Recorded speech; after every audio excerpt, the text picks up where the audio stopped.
Senado deve votar o projeto de lei da mini-reforma eleitoral, que propõe limite para doações de empresas, prazos de campanha e tempo gratuito de TV.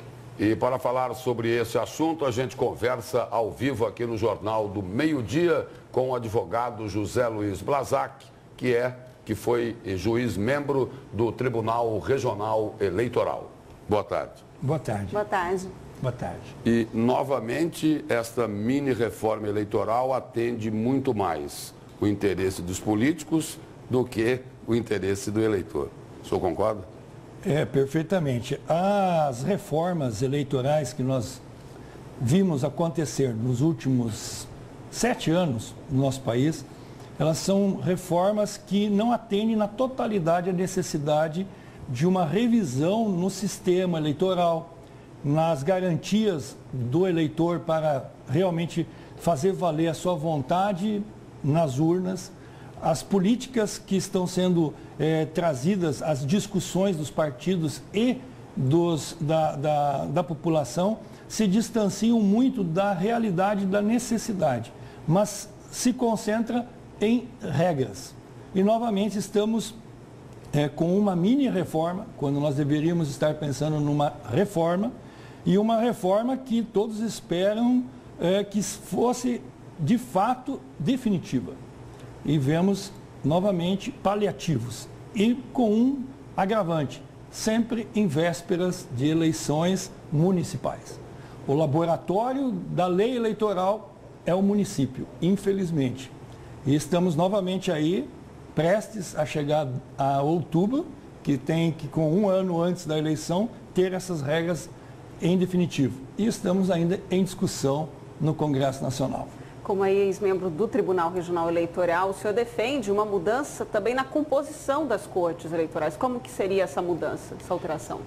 Eu penso que as cortes eleitorais, elas deveriam ampliar-se pela representatividade proporcional, né? Com mais a presença, pelo menos, de um juiz federal e também representantes do Ministério Público.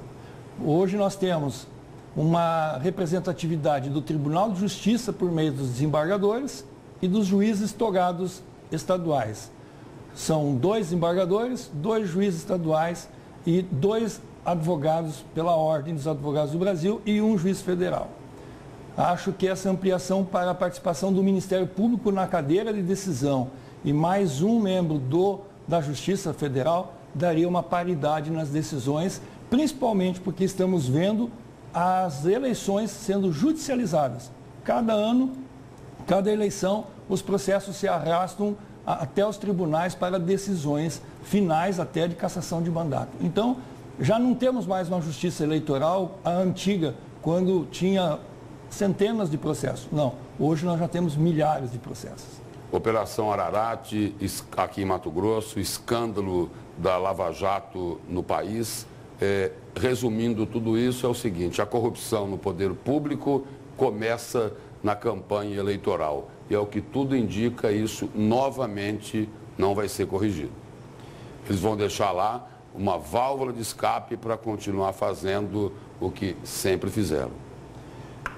A questão da corrupção no meio eleitoral, ela tem um precedente. Os estudos da Polícia Federal, da Receita Federal, da Controladoria Geral da União, que fizeram estudos aprimorados junto ao TSE, de que antes da corrupção eleitoral nós temos a lavagem de dinheiro no meio geral e muitas vezes financiando as campanhas eleitorais. Então, de fato, eu acho que o momento que o país passa é um momento de ascender a uma nova realidade, que de fato as políticas têm um caixa que não é um caixa totalmente lícito. E essas operações, elas estão mostrando isso. Penso eu que já se deu um grande passo para conscientizar tanto a população quanto o judiciário e os partidos políticos de que a realidade já não é mais tolerada como a gente vê o despejo de dinheiro ilícito no meio das campanhas, causando uma desproporcionalidade muito grande entre aqueles que têm dinheiro e os que não têm. E com um agravante, os que têm dinheiro muitas vezes em campanhas eleitorais um bom percentual disso não passou pela Justiça Eleitoral. É um caixa 2. O senhor acredita que o financiamento público, o dinheiro público usado numa campanha, sairia mais barato, então, para a população, ou não? Eu tenho uma concepção bastante polêmica sobre isso. A minha experiência, tanto no direito eleitoral quanto no direito administrativo, que é um dos ramos do direito público, eu digo que as campanhas sempre foram públicas. Não existe campanha privada.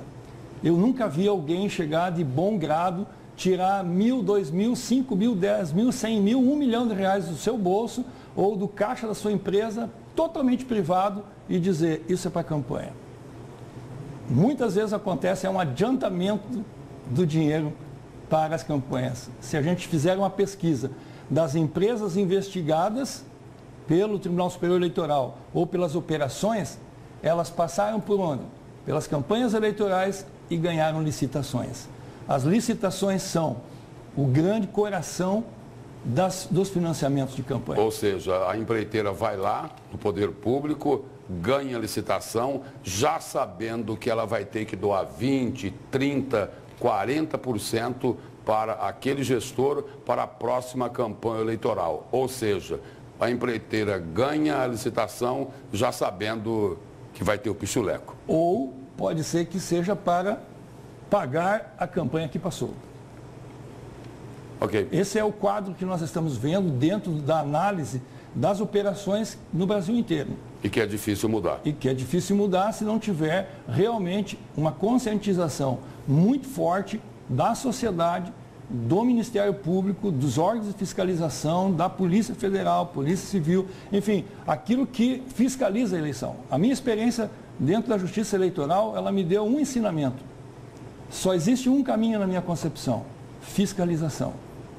Porque mas tem que ter a lei, senão não tem como fiscalizar. A cultura brasileira é uma cultura da vantagem. E isso vai do eleitor ao candidato. Nós não podemos dizer que a sociedade não é um copartícipe desse processo. Ela é. Infelizmente é. Nós temos que ser realistas. Agora, precisa ter mecanismos de contrapeso nisso. Obrigado pela presença e pelas informações do senhor aqui no Jornal do Meio-Dia. É o joia.